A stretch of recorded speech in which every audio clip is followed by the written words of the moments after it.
I love the city of brotherly love, Philadelphia, for Rocky, for going to see wrestling at the ECW arena. But let's face it, it is the sandwich capital of America because it invented and still very much masters the Philly cheesesteak. Can the seafood capital of the world, Boston, come up with a cheesesteak that can be as good as Philly's? Philly has had some bad cheesesteaks. Geno's, Pat's, Tony and Nick's, and Tony Luke's, but their heavyweights of John Roast Pork and Angelo's cannot be matched by anybody in the country, but you bet your ass Boston's going to try. What's up, people? Welcome back to my channel where I share my passion for food and New England, especially food here in the Boston area. We are continuing to search for the very best Boston steak and cheese sub. It's different from a Philly cheesesteak, but we're trying to find a steak and cheese that can be on the same level as a Philly cheesesteak. If you want the kind of content that's going to tell you how it is, then hit the subscribe button and join the fam. Now, I want to talk about something before I go into UGI'S here. Two things. One, stop going in the comments section and tell me to go to Carl's. I went to Carl's, and Carl's sucks. Sucks. It should be a new word for overrated to describe how bad Carl's Steaks is, okay? Stop saying go to Carl's. I have a video on Carl's. Go check it out and you can hear how badly I think that place sucks. Sucks. Sucks. Two, if you've never been to Philly, stop saying Boston steak and cheese is better than Philadelphia without knowing the facts.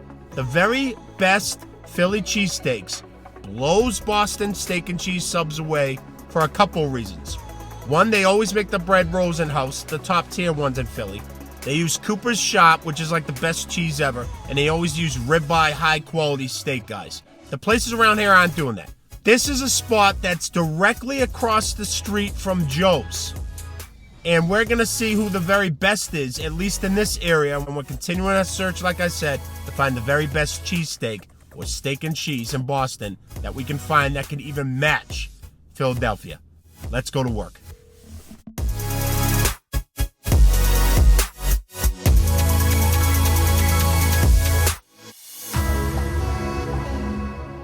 I'd take another trip over the Zachem to have another steak and cheese back in Roxbury to try UGI'S. There's barely any parking, I got lucky.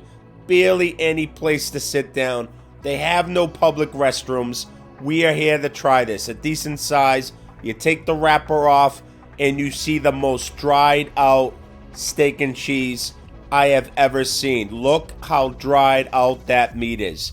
I was waiting on this sandwich for about 15 minutes. I was the only customer. I think the cook decided to just leave the meat on the flat top for 45 minutes. The bread was so bad and old, it was ripping apart from the bottom. It had nothing to do with any grease. The bread was just terrible. I did not want to bite into this. I was about to abort this mission for the first time ever. This was a disgusting tasting steak and cheese.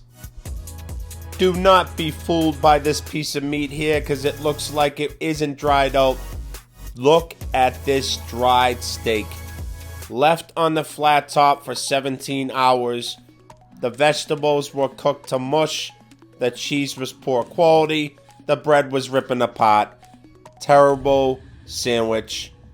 I'm going to kill Vladimir for suggesting to go here.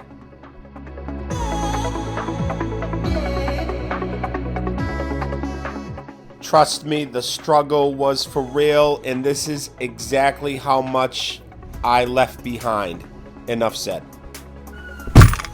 I'm in the car, so now I can talk shit. That was probably the biggest waste of time I've ever done ever since doing these videos. Vladimir, I'm going to kill you. You're the one that recommended I come here and you say it's better than Joe's. You want to know which one's better, UGI'S or Joe's? Joe's is probably 28 times better. You know my ranking system. I don't do a 1 through 10. I tell you how much I paid for it and how much it's worth. I paid $15 and change for that, okay? That was worth $2 and change. The lowest score I've given since I've created this ranking system, because I'm not Dave Portnoy and not trying to copy him, like all of you are on social media. It's the lowest score I've ever given. The meat was super dry, the bread was shit, cheese is poor quality, mushrooms, peppers, and onions were cooked down to mush. Terrible. And yes, I get mayo on my subs. I know that's going to create a lot of heat with everybody, because it's not what you normally do. Mayo's delicious on a burger, it's delicious on a steak and cheese. Live your life to the fullest, people.